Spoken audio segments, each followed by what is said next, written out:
Nos equivocamos con la hoja.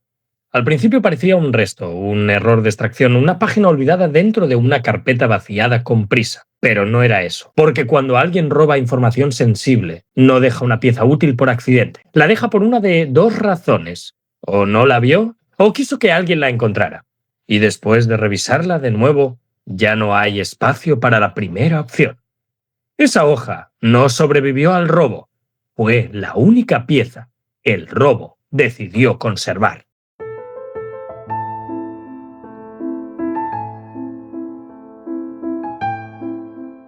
En el borde inferior quedaba un fragmento de clasificación. Casi nada. Un resto mutilado por un corte antiguo. 44-B/P. Lo bastante poco como para parecer inútil. Lo bastante preciso como para no ser casual. Los sistemas nuevos no devolvieron nada. No coincidencias, ni referencias cruzadas, ni trazas residuales, pero la división no siempre fue moderna. Y los sistemas viejos tienen una costumbre incómoda. Recuerdan lo que alguien quiso olvidar. Hubo que bajar al catálogo muerto. Cajas metálicas, tarjetas perforadas, microfichas sin migrar, inventarios retirados que sobreviven porque destruir bien un archivo siempre da más trabajo del que parece. Y ahí apareció. Caso 44-B. Pasillo Este. Archivo provincial de Liria. Año 2017. Incidente cerrado como avería eléctrica como alteración temporal de cámaras. En otras palabras, un expediente diseñado para que nadie volviera a abrirlo. Y sin embargo, acababa de reaparecer dentro de un expediente robado años después. Eso ya no era una anomalía documental, era una conexión. Lo inquietante no era su contenido, era su comportamiento. La página no encajaba con la foliación del expediente, no encajaba con su tono, no encajaba con su lógica interna. Estaba dentro, pero se comportaba como algo ajeno. Y esa es la primera regla de un archivo contaminado. Lo más importante, nunca grita. Desentona. Bajo luz normal, la hoja seguía pareciendo administrativa. Fría, muerta, casi inocente. Bajo la luz rasante, dejó de parecer un documento. Empezó a aparecer una costura. Ahí apareció la marca, un círculo incompleto, 3 trazos finos atravesándolo. No era un sello, no era una corrección, no era un código admitido por la división. Era otra cosa. Algo añadido por alguien que no estaba archivando para cerrar. Estaba archivando para señalar. Y debajo, casi fuera del margen útil, apareció la frase: no consignar como hecho aislado. No era una observación, era una advertencia. Y en ese momento, la hoja dejó de hablar del expediente en el que estaba. Empezó a señalar un expediente que faltaba. El archivo 44-B estaba casi intacto. Y eso, en esta división, nunca es una buena señal. Cuando una carpeta permanece entera después de años, suelen pasar dos cosas. O no contiene nada, o contiene algo que pasó desapercibido la primera vez. Las imágenes del pasillo no tienen nada espectacular, y por eso mismo inquietaban tanto. Un corredor vacío, luces institucionales, 2 puertas metálicas, un reloj en pared. Nada que un espectador corriente llamaría anómalo. Hasta que empiezas a verlas en orden. En una captura, la puerta del fondo está abierta. En la siguiente, cerrada. Nadie entra, nadie sale. En una imagen, el reloj marca las 2:14. En otra tomada según el registro, 7 segundos después, marca las 2:09. Y luego están las cámaras. 11 segundos repetidos 3 veces, no copiados, no duplicados, repetidos. Como si el sistema no estuviera reproduciendo una grabación, sino insistiendo en un mismo instante. El informe técnico lo cerró como fallo eléctrico. La división firmó, se archivó, se olvidó. Oh, eso parecía. Porque en una fotografía secundaria, en el reflejo casi invisible del cristal de seguridad, estaba la marca. El mismo círculo incompleto, los mismos 3 trazos.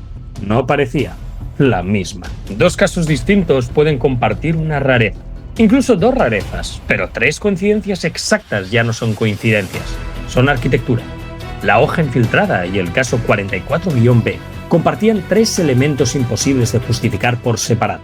Primero, la marca, misma geometría, mismo lugar funcional del documento, misma naturaleza extraprotocolaria. Segundo, la frase, no consignar como hecho aislado. Esa línea volvía a aparecer en una nota interna del 44-B, con otra máquina, otra tinta y la misma intención. Tercero, la foliación. Ninguno de los dos materiales estaba numerado como expediente autónomo. Ambos estaban numerados como fragmentos de una secuencia mayor. Eso cambia todo, porque ya no estamos mirando dos casos. Estamos mirando dos pedazos arrancados de una estructura que alguien intentó montar antes que nosotros. Y aquí es donde el episodio da la vuelta completa. No era la hoja la que estaba fuera de lugar, era el expediente entero el que estaba incompleto, a propósito. En archivos como este, lo más comprometedor nunca está en la portada. Está mal doblado, mal descrito, escondido detrás de lo rutinario. Tuvimos que levantar una fotografía pegada al reverso de una parte técnica para encontrarlo. Un memorando parcial, sin entrada formal en índice, sin sello de circulación, sin firma íntegra. El título bastaba para entender que lo habían escondido tarde. Patrones de repetición, criterios preliminares de vinculación. No era un delirio, no era una nota obsesiva escrita al margen por alguien fuera de control. Era un documento de trabajo, frío, metódico, preciso. Enumeraba coincidencias entre incidentes oficialmente no relacionados, repeticiones temporales breves, alteraciones espaciales de baja intensidad, marcas no reglamentarias, foliación fragmentaria, lenguaje preventivo, fuera de protocolo. Y luego la frase decisiva, la frase que hace que este episodio deje de ser una investigación y se convierta en la autopsia de algo interrumpido. Evitar clasificación aislada hasta consolidación de patrón. Eso significa una sola cosa. Alguien dentro de la división ya había entendido que no eran casos separados. Ya estaba uniendo las piezas, ya estaba construyendo el expediente que luego desaparecería. Y entonces surge la pregunta peligrosa. Si esa persona existió, ¿por qué no aparece en ningún sitio? El memorando conservaba una firma incompleta. No un nombre entero, solo un resto. Analista Varela. Suficiente para empezar. En cualquier institución seria, un analista deja huellas en todas partes. Altas, turnos, versionados, accesos, validaciones, correcciones cruzadas. Una persona puede irse, su rastro no. A menos que alguien no quisiera borrarla del edificio, quisiera borrarla de la historia del edificio. La búsqueda devolvió 0 resultados. No acceso restringido. No clasificación superior. 0. Sin ficha, sin directorio, sin incidencias, sin firma validada, sin correspondencia residual. Eso es mucho peor que un bloqueo, porque un archivo clasificado admite que existe. Un archivo arrancado del sistema niega que haya existido nunca. Y en ese punto ya no estábamos siguiendo un patrón entre casos. Estábamos siguiendo un patrón de borrado. La misma lógica que vació el expediente había hecho otra cosa más sofisticada. Había eliminado a quien entendió primero lo que estaba viendo. Aquí conviene detenerse, porque hasta este punto la tentación es pensar que nos robaron pruebas. Y no. Las pruebas siguen apareciendo, cortadas, incompletas, desplazadas, pero aparecen. Lo que realmente desapareció fue más valioso: la interpretación correcta de las pruebas. Eso fue lo que alguien decidió arrancar del sistema. No robaron un caso, ni siquiera robaron un expediente. Robaron una lectura. Una hipótesis en curso, un mapa, una relación entre hechos que separados podían pasar por averías, errores, fallos o coincidencias. Unidos, ya no. Unidos obligaban a hacer la única pregunta que esta división no podía permitirse formular en voz alta. ¿Cuántos casos fueron archivados por separado para que nadie viera que pertenecía a la misma secuencia? Y cuando por fin esa pregunta aparece, el episodio cambia otra vez. Porque el expediente robado deja de ser el centro de la historia. Pasa a ser solo una parte del mecanismo que intentó ocultarla. Quedaba una búsqueda más. Lo que normalmente no da nada. La periférica, la ingrata, la que se hace cuando el documento principal ya ha sido destruido y solo esperas encontrar la sombra que dejó al pasar. Fue ahí donde apareció la referencia. No el archivo, no el contenido, solo su contorno administrativo. Una línea retirada del registro interno. Declaración sonora, testigo reservado, asociada a patrones de repetición. 3 días antes de la cancelación del memorando. 3 días antes de que la analista Varela desapareciera del sistema. 3 días antes de que la secuencia se interrumpiera. Y esa cronología destruye la última excusa posible. Porque un símbolo puede discutirse, una frase puede interpretarse, un fallo técnico puede maquillarse, pero una declaración sonora, asociada al patrón, significa que hubo un testigo. Alguien vio algo, o peor, alguien entendió algo mientras estaba ocurriendo.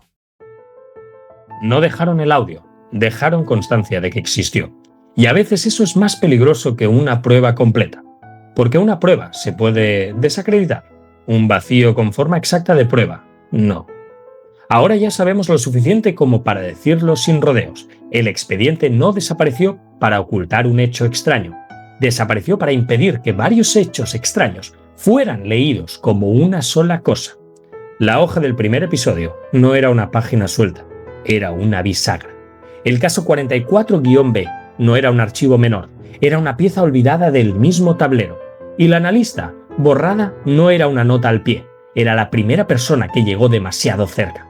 Lo siguiente que buscamos ya no es un documento, ni una fotografía, ni una firma. Lo siguiente que buscamos es una voz, porque alguien habló. Y si la división la borró, es porque esa voz no describía una anomalía, la confirmaba.